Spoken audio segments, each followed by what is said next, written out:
तो दोस्तों ये बात हम सभी जानते हैं कि रशियन हाइपरसोनिक मिसाइल का जो प्रोग्राम है वो काफी देशों के लिए बहुत ज्यादा पैशन वाला है। हर कोई चाहता है कि ये टेक्नोलॉजी हमारे हाथ लग जाए। अगर बात की जाए रशिया के दुश्मन देशों की यानी अमेरिका सहित नेटो कंट्रीज की, तो ये हर हाल में इसे पाना चाहते हैं। अब पिछले कुछ समय में देखा गया है, पिछले 2-3 सालों में इस तरह के इंसिडेंट्स बहुत ज़्यादा बढ़ गए हैं कि रशियन साइंटिस्ट को लालच वगैरह देकर इनसे ये टेक्नोलॉजी हासिल करने की कोशिश की गई है। इस तरह की चीज़ें हमारे देश में भी हुई है, लेकिन ये टेक्नोलॉजी हासिल करके वैसी की वैसी मिसाइल बनाने के लिए नहीं किया गया, बल्कि कुछ सीक्रेट्स जानकर इन मिसाइलों को काउंटर कैसे किया जाए हमारे दुश्मन ये जानना चाहते हैं। जबकि रशियन हाइपरसोनिक मिसाइल्स के बारे में क्रेज बहुत ज़्यादा है, हर देश उसे पाना चाहता है। तो इस वजह से उसकी संपूर्ण टेक्नोलॉजी हासिल करने के लिए दुनिया के कई सारे देश एड़ी से चोटी तक का जोर लगा रहे हैं। और रशिया के अंदर इस समय सूटेबल स्थिति है, इकोनॉमिक हालत खराब है, वहाँ के साइंटिस्ट भी अच्छी लाइफस्टाइल के चलते इन सारी चीज़ों के लिए तैयार हो सकते हैं।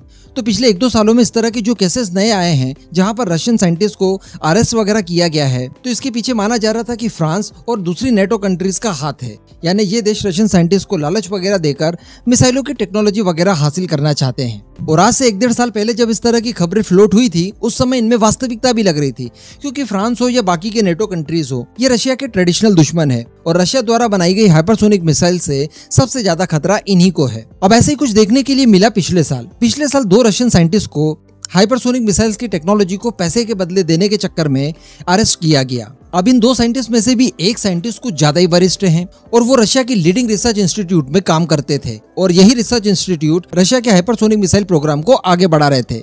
और इस इंस्टीट्यूट का नाम बताया जा रहा है Khristianovich institute of theoretical and applied mechanics.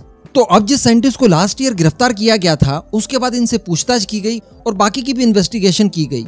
तो इसमें यह पता चलता है कि ये साइंटिस्ट दोषी तो हैं, इन्होंने दूसरे देशों को हमारी टेक्नोलॉजी साझा करने की कोशिश तो की, लेकिन इसके लिए जिम्मेदार फ्रांस या फिर अमेरिका या कोई भी नेटो सदस्य नहीं है, बल्कि इसके लिए जिम्मेदार है आस्तीन का सांप यानी चाइना।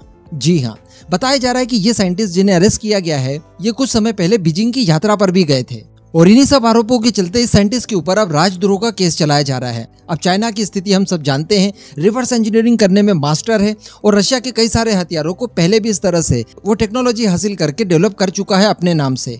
तो आने वाले समय में इस तरह की घटनाएं अब और बताया जा रहा है कि बढ़ती जाएगी। यही सारे कारण है कि भारत काफी ज्यादा चिंतित है रशिया की कमजोर होने के लिए, क्योंकि रशिया जितना भी कमजोर होगा उसका दुरुपयोग इसी तरह से चाइना लगातार करता जाएगा। इस बात को अब अमेरिका वगैरह ने भी समझना चाहिए कि और ज्यादा सैंक्शंस की मार रशिया के ऊपर न डाली जाए, क्योंकि रशिया जैसे ही कमजोर हुआ तो आप ये समझ लीजिए कि चाइना एक सुपर पावर बनकर उभरेगा, जिसे काउंटर कर पाना इतना आसान फिर बिल्कुल भी नहीं होगा।